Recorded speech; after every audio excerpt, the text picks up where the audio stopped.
When I inherited my grandmother's old house on the outskirts of town, I never imagined that within its walls awaited a secret as dark as it was unfathomable. The house, a relic of another era with its weathered shingles and boarded-up windows, seemed to whisper scary stories to anyone who dared to listen. And I, with a mixture of curiosity and fear, found myself drawn into its shadowy embrace, unable to resist the call of the unknown.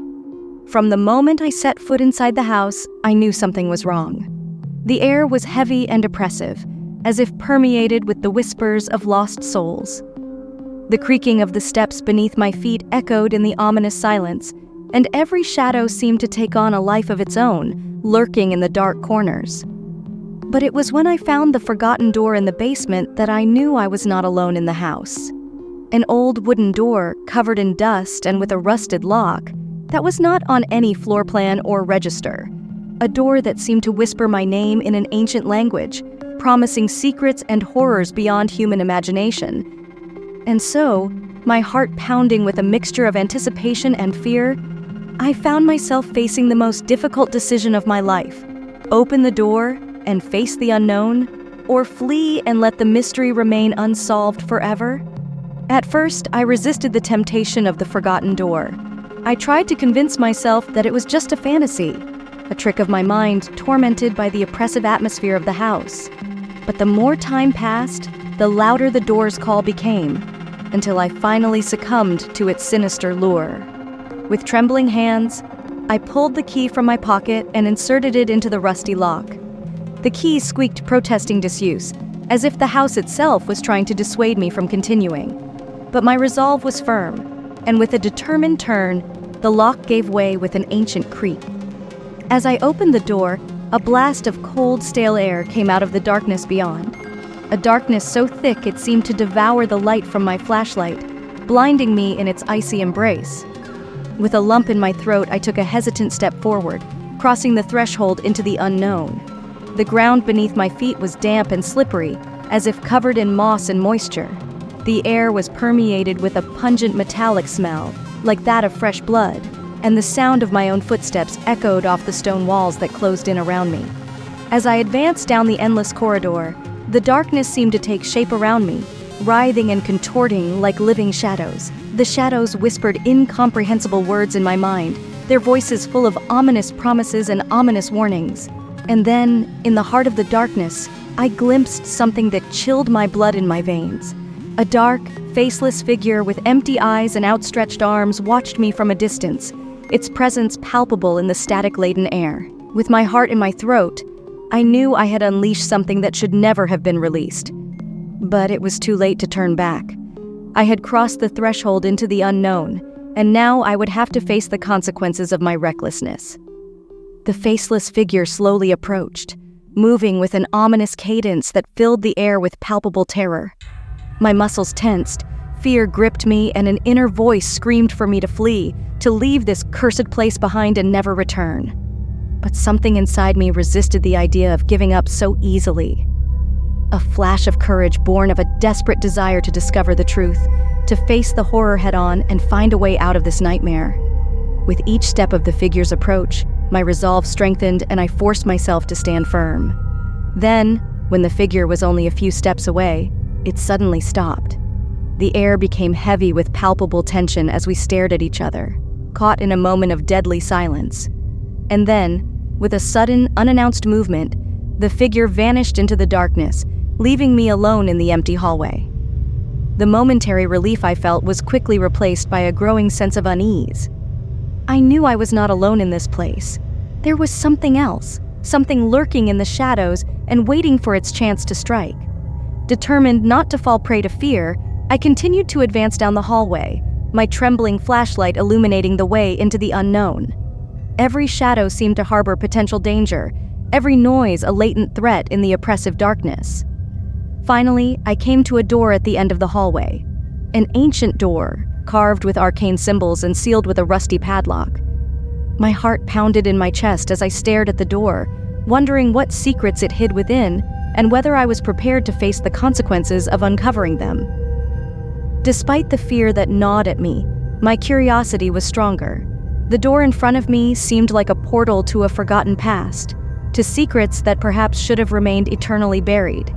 However, something urged me to move forward, to unveil what was hidden behind that ancient threshold. I examined the lock, whose engravings were strange and seemed to move under the flickering light of my flashlight, as if alive. I pulled an old paper clip from my pocket and began to manipulate the lock mechanism, guided more by intuition than knowledge. With each click, the air seemed to charge even more, as if the atmosphere itself anticipated the impending revelation. Finally, the lock gave way with a dry, resonant sound. I took a deep breath, bracing myself for whatever I might encounter, and slowly pushed the door open. A long, mournful creak broke the silence as the door swung open, revealing a dimly lit room, barely illuminated by the faint light emanating from my flashlight. As I stepped inside, the door closed behind me with a dull thud, sealing my fate.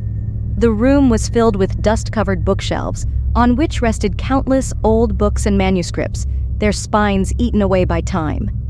In the center, a large wooden desk occupied most of the space, on which lay an open book, as if someone had been reading it just before my arrival. I approached the desk, drawn to the book. The pages were yellowed and brittle, filled with writing in a language I did not recognize, but strangely familiar. As I touched the pages, I felt an electric shock run through my body, and the words began to glow softly, illuminating the room with a bluish light. It was as if the book itself was speaking to me, telling me stories of ancient curses and forgotten rituals. Absorbed in reading, I did not notice the shadow rising behind me, nor the growing murmur that filled the room. It was only when I felt a cold, paralyzing presence at my back that I looked up, coming face to face with the faceless figure that had disappeared earlier. This time, he was closer, almost touching me, and in the air hung a voiceless question, a demand for an answer about my intrusion into that sanctuary of secrets. With my heart pounding and my breath coming in gasps, I knew I had to do more than simply read. I had to understand and perhaps confront what I had awakened in the depths of that forgotten house. There I stood, with bated breath and racing pulse, before a presence that defied all logic and reason. The faceless figure, a silhouette barely outlined by the bluish light of the mysterious book, seemed to await some action on my part. There was no escape. I was too far from the door, too absorbed in the abyss of forbidden knowledge. A primordial instinct pushed me to speak, to try to communicate with this entity that somehow felt like the keeper of those secrets. My voice trembled as I finally said, "What do you want from me?"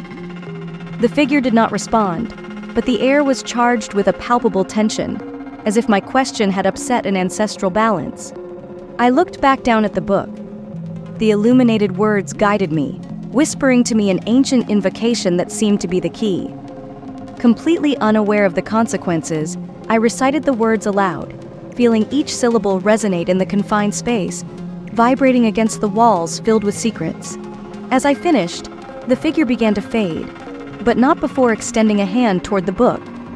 I understood that this was an exchange, a spectral transaction that required something in exchange for the knowledge I had dared to disturb. Reluctantly, but without choice, I slid my hand over the figure's hand.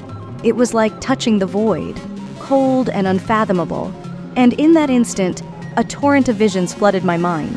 I saw the house in its glory days, full of rituals and arcane wisdom. I saw the fall, the oblivion and the curse that protected the place. Each secretary, each keeper of those secrets, had paid a price for their curiosity, a piece of their soul, a piece of their being. When the figure dissolved completely, I dropped my arms, exhausted. The book no longer glowed. Its secrets had been silenced once again. I knew I had been marked by this experience, changed in a way I did not yet fully understand. As I left the room, I noticed that the house no longer felt threatening. It was as if the acceptance of his legacy had soothed his spirits. I returned to the outside world with the dawn painting the sky in colors I had never noticed before. Something in me had changed irrevocably, but I was alive. I had faced terror, unraveled an enigma, and survived. Although part of me remained in that room, I carried with me the certainty that some doors, once opened, could never fully close.